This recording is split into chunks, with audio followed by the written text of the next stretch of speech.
very lucky with guest stars on Remington. We had a fabulous casting department headed by Jerry Windsor, and our day-to-day casting lady was Molly Lapata, and they seemed to find fresh actors, New York actors, people who were not overused and were not familiar. I think the biggest challenge was finding people that could stand up against the charisma and presence of Pierce and Stephanie.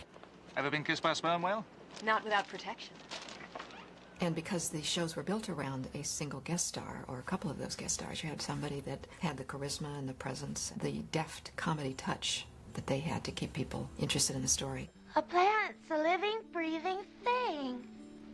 We had Annie Potts, we had Sharon Stone. We had Sharon Stone? I didn't remember that. Dennis Farina was in the show. Jane Kaczmarek and Delta Burke. We had Ephraim Zimbalist Jr., who had a vague connection with somebody on the show. Linda, good to see you again. Let's have lunch soon. Michael Constantine made 2 appearances. Mickey Mantle and Whitey Ford. Come on, blind man, bear down. Come on, Whitey, give me something I can hit, eh? My niece has better stuff. Rebecca Holden from Knight Rider. Mr. Steele, you certainly cut right to the heart of the matter. They were just a great team, and they welcomed me so readily, and I enjoyed working with them. Bonds of Steel with James Tolkien. Nice. Don Gordon played one of the bad guys. John Larroquette, what can you say? I mean, they don't get any better than that. The satisfaction of going there and having it be fun, having them be great, and making it easy. You're good with the words, Woolsey. I hope you're as good up there. Cassandra Harris, who was married to Pierce at the time. I do remember when Gina Davis and Gene Smart were in the show. I remember that Jennifer was on the show. She was funny, and she was really talented. Lloyd Nolan and Virginia Mayo and Dorothy Lamour. Guest star Rosemary. Louis Anderson, who was a friend of John Wirth, one of our premier writers. Louis I knew from Minneapolis because he started out as a comedian in Minneapolis with my wife. I'd see him at parties and he'd say, "Hey, you got anything for the big guy? You know, you need a big guy in that show." Just put it on my bill. I remember thinking, oh my God, I'm on Remington Steele. You know, anything your mom or dad watches and you're on it, that's the only way they consider you really being successful. Hello? No, Mr. Bryan not here. So sorry. Come back tomorrow. He was nervous about doing the show because he was a comic. He wasn't really an actor. So again, to see somebody that I looked up to as a performer and to see their human side of kind of, I'm a little nervous about, I hope I do a great job in the show. We handcuffed him to Pierce, and those guys had to run around, you know, handcuffed together. Pierce was unbelievably funny. You know, he has the driest, greatest sense of humor. Climb, damn it! I am done. You have to look like you're going to go over that fence on some level, even if they cheat it. So that, at 4 in the morning, over the fence. You have the right to remain silent. That's it? What do you want, the Magna Carta?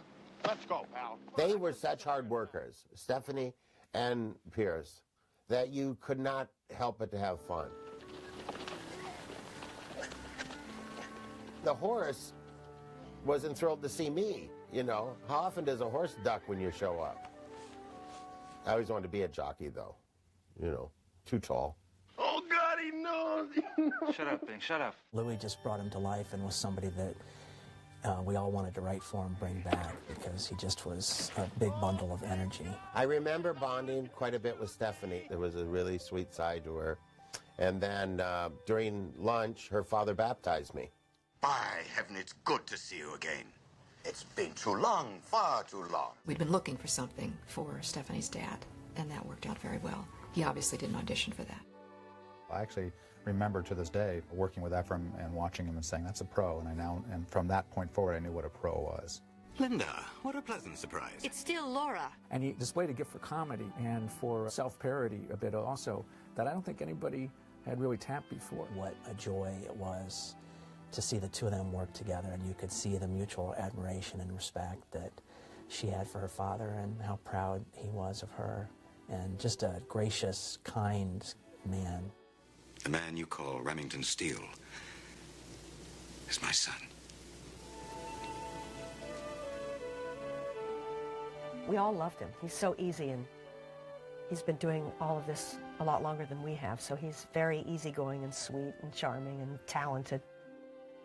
It was interesting how the father he always wished he had turned out to be his real father. And some people think that was kind of hokey at the end, they just threw it in, but I loved it. I thought that was very fitting that it turned out that way. And I thought it was very fitting that Laura was the one that prodded him into telling Remington the truth. Darling, I'm simply here to see a few shows, buy a few gowns, break a few hearts. Simply recreational.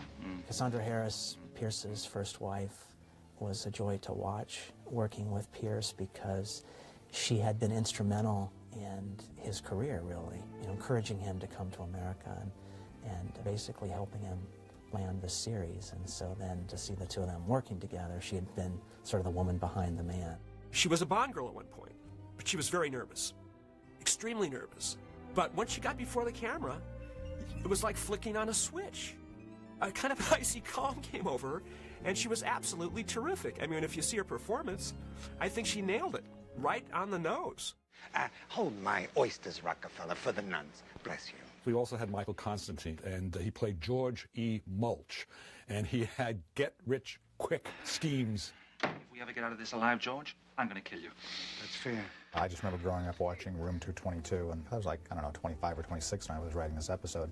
And there was this guy that I used to watch on TV on one of my favorite shows when I was growing up. One of the episodes that Michael did, we had Virginia Mayo, Dorothy Lamour, and Lloyd Nolan.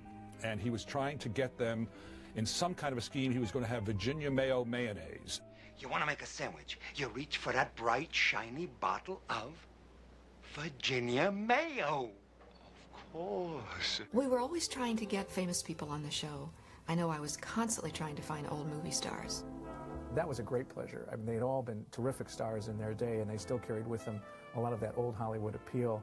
I think it tickled Michael because Michael has such veneration for old Hollywood, and of course a lot of our episodes were inspired by that grand tradition from old Hollywood. Hello, Billy. Rosemarie, again, huge intimidation. Who didn't grow up watching Dick Van Dyke in Saturday morning reruns? And there she is, Sally, the writer in the writer's room, the wisecracker. So here I am a writer, and I just feel like I'm letting the whole writing profession down because John and I don't sit in the room cracking jokes like Sally and Buddy and Dick did. She sang a beautiful song, and I remember it had the crew in tears. One reason she chose to do this episode was because it was giving her a chance to sing. So I felt kind of cool, like, hey, there's something in my script that she liked and wanted to do, which made me really sorry that her song got cut out of the show at the end.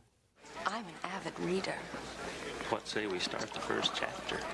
It's an incredible testament to the show that we were able to attract such a roster of really talented people, all of whom brought something to Remington Steele. I had the most fun casting this show than I have in all my years of casting.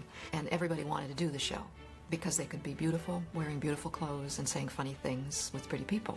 So it was a great showcase for everybody. Oh, actors. Should lock them up each night. Truck them to the set in the morning. You'll learn.